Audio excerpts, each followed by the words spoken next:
video.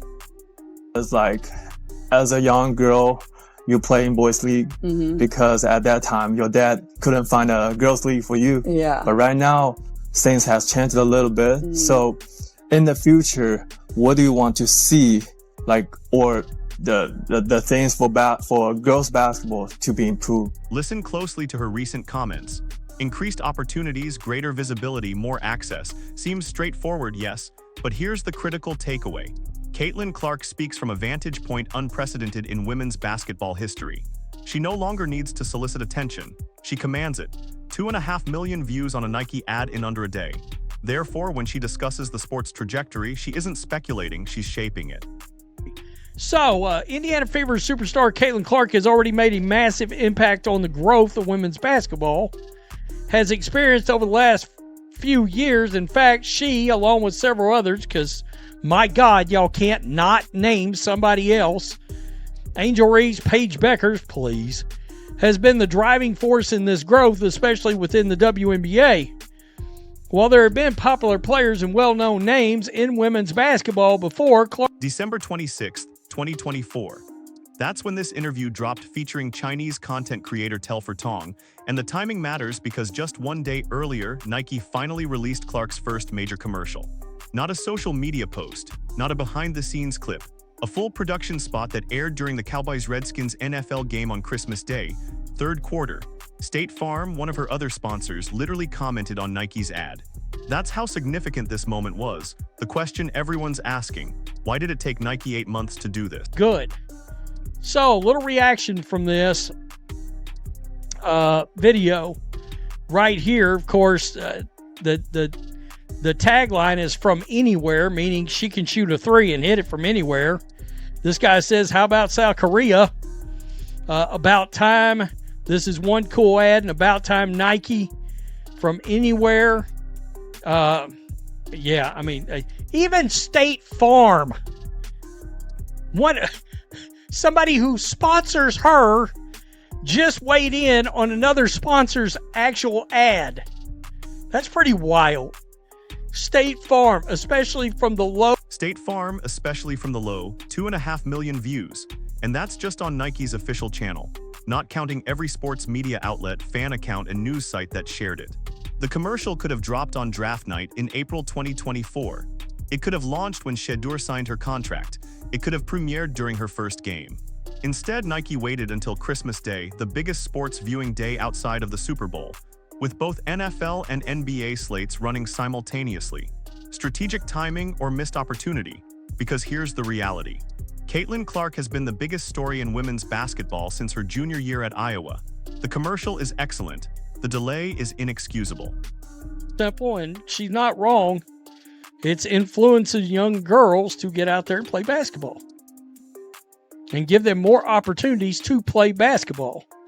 Now, I don't know, is it hard to find opportunities to play basketball as a young girl? I know even here in rural East Texas, we had junior high and high school girls basketball, even in a very small school like I went to, which was like, we literally had 500 students, 800 students in the whole school. I can't remember now. My senior class had 32 people in it. But we had full team and we had some good players. This advertisement shines. The Nike spot boasts the phrase "from anywhere." It speaks to her deep threat, her talent to nail jumpers from deep from the logo past 30 feet, distances that humiliate defenders who dare give her space. But it also speaks volumes about her path. From a quiet Iowa town to packed venues nationwide. From competing in boys' leagues to embodying women's hoops. From anywhere to everywhere. And that message connects worldwide. The chat with Telfer Tong wasn't solely for US viewers. It appeared on YouTube, featuring a Chinese influencer specifically to target international viewers. Clark notes in the video the value of traveling to locales like China to expand the sport. She realizes that women's basketball's next growth stage... That would be awesome. I would love to see that. I grew up in a Larry Bird fan, a major Larry Bird fan, and Charles Barkley.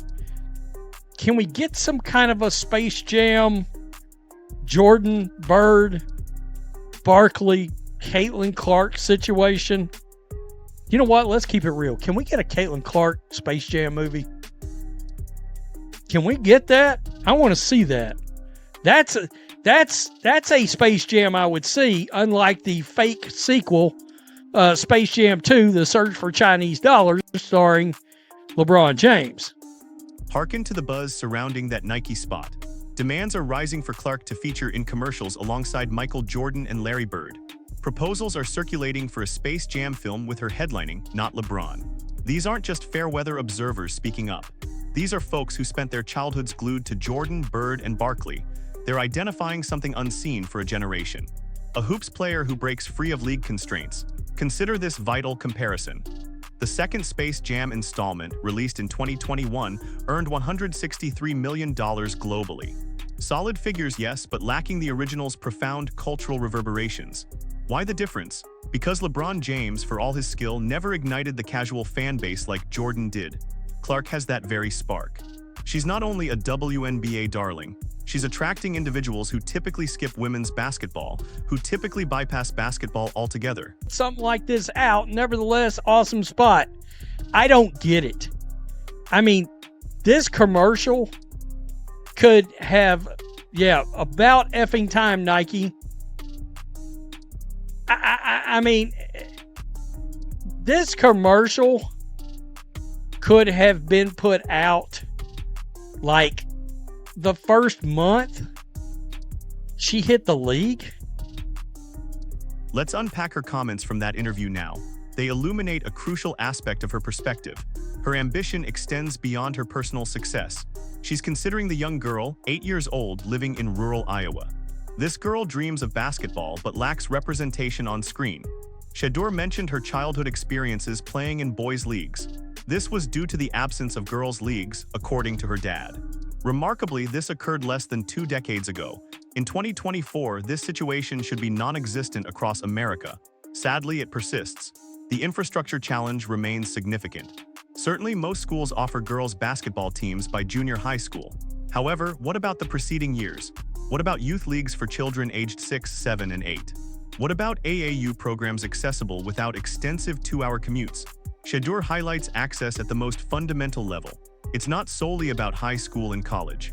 Because if a girl's basketball journey begins at 13, she faces a the more we can be on TV and the more people can come and watch us and buy a ticket, or we can go to places like China or wherever it's at globally to help grow the game and allow people to see us play basketball, I think is a really important and powerful thing when you really get to see people you idolize up close.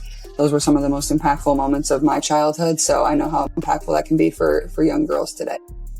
Here's what she said about seeing players up close. Those were some of the most impactful moments of my childhood.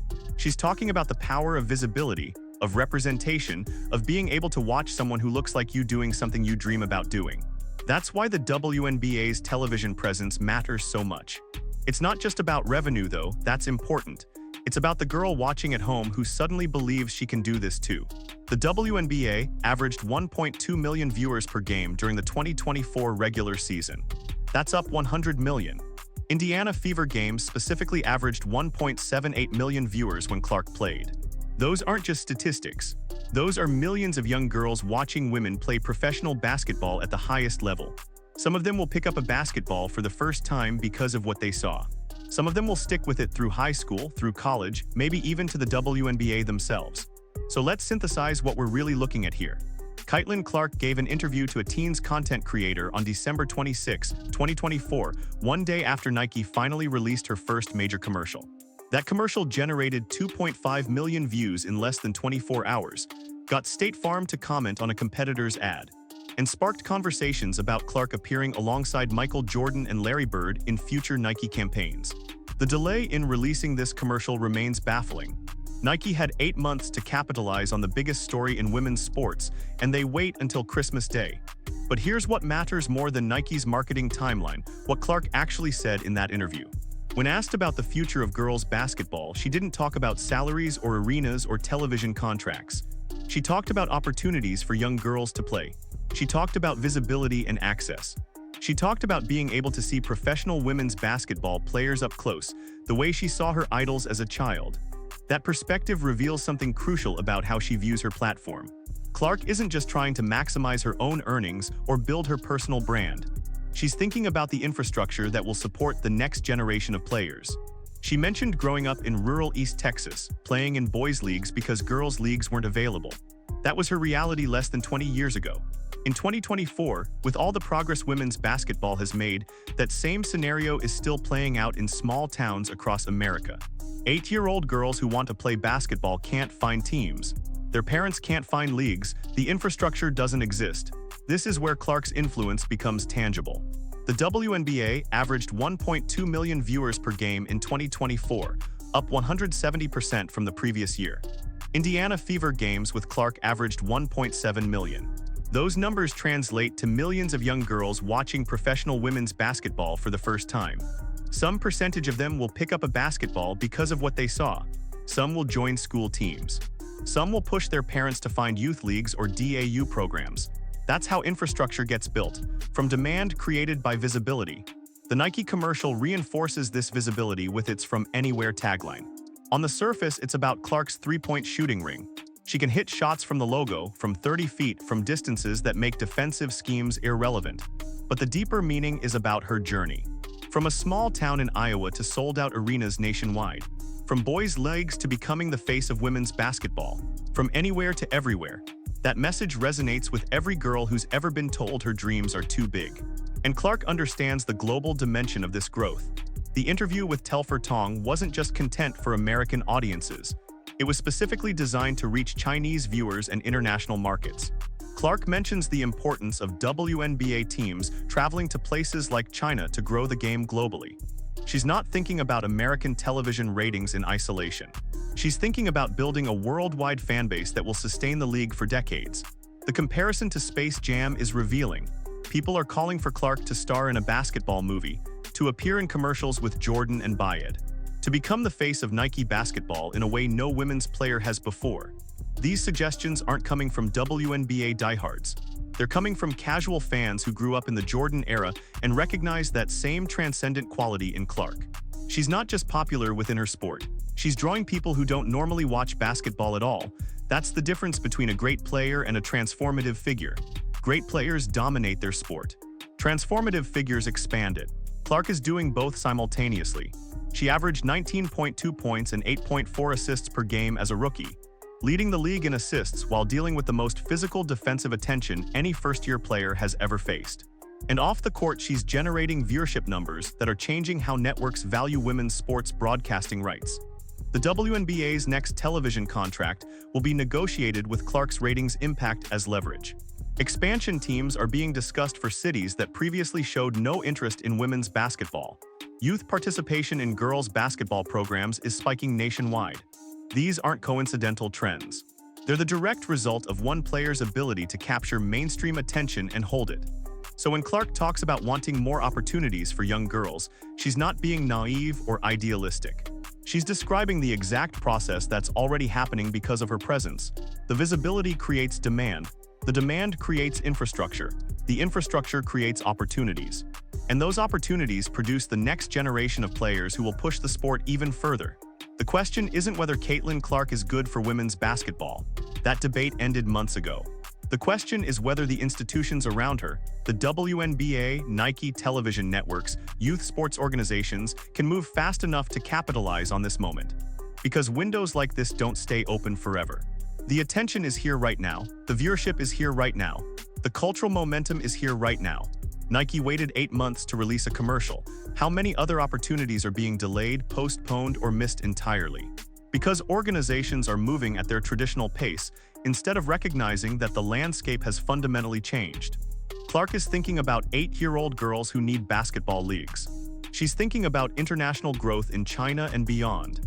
She's thinking about the long-term infrastructure that will outlast her playing career. The institutions need to match that vision with execution. Not next year, not next season. Right now, while the momentum exists to make permanent changes to how women's basketball is structured, funded, marketed, and grown. Because if they wait too long, if they move too slowly, if they treat this like just another marketing session instead of the transformational moment it actually is, they'll look back in 5 years and realize they had the chance to build something lasting, and they let it slip away. So here's the real question. Will the WNBA and its partners move fast enough? Will they invest in youth infrastructure while girls are watching Clark on television and dreaming about playing professionally? Will they expand internationally while her name recognition is at its peak? Will they negotiate television contracts that reflect her actual value instead of historical precedents? Or will they play it safe, move cautiously, and wonder why the momentum faded? Because Caitlin Clark is doing her part. 2.5 million views on a commercial, record television ratings, sold-out arenas, international interviews, and through it all she's talking about opportunities for the next generation, not just her own success. The question is whether everyone else can keep up. Drop your thoughts in the comment. Are the institutions moving fast enough, or are they already falling behind?